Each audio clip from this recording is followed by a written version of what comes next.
You've just come back. Can you describe the conditions that you were working under there? The conditions now are the worst they've ever been, really, for lots of reasons. The first is that there's been a real escalation in the bombing campaign.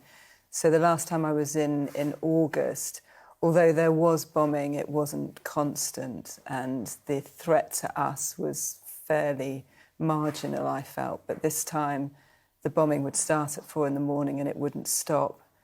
The hospital I worked in took a hit while I was there. So there was a lot more military activity going on. You spoke a moment ago about the effect of malnutrition. Is that because of the aid blockade? Yes, definitely. I didn't see any fresh fruit and vegetables while I was there.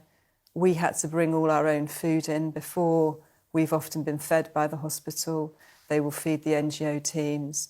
That didn't happen this time. They don't have enough food to feed the hospital staff. They're trying desperately to feed the patients, but in certain situations they're not able to do that. So there is a real lack of food. All of my colleagues that I met in August and met again in May and June have lost weight, all sort of 5 to 10 kilos weight loss. There are two explanations given for this.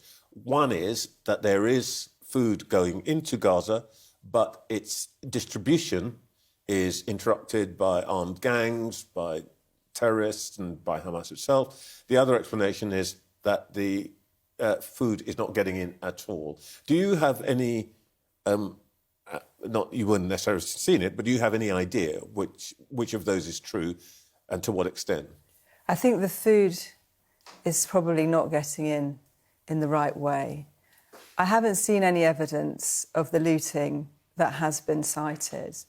But obviously, if there is looting and there is a black market, the answer is not to withhold the food. The answer is to flood the market, and then you won't have that problem of looting.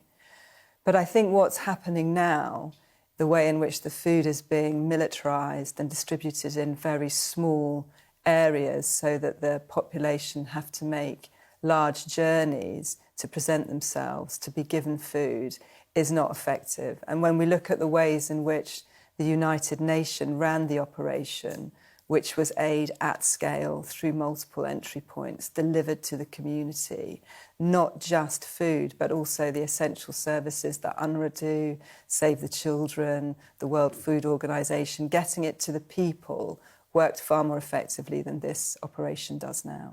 Can I put this to you? The Israeli Defence Force claims that there are armed militants who use schools and hospitals as command centres, essentially as shields for their activities.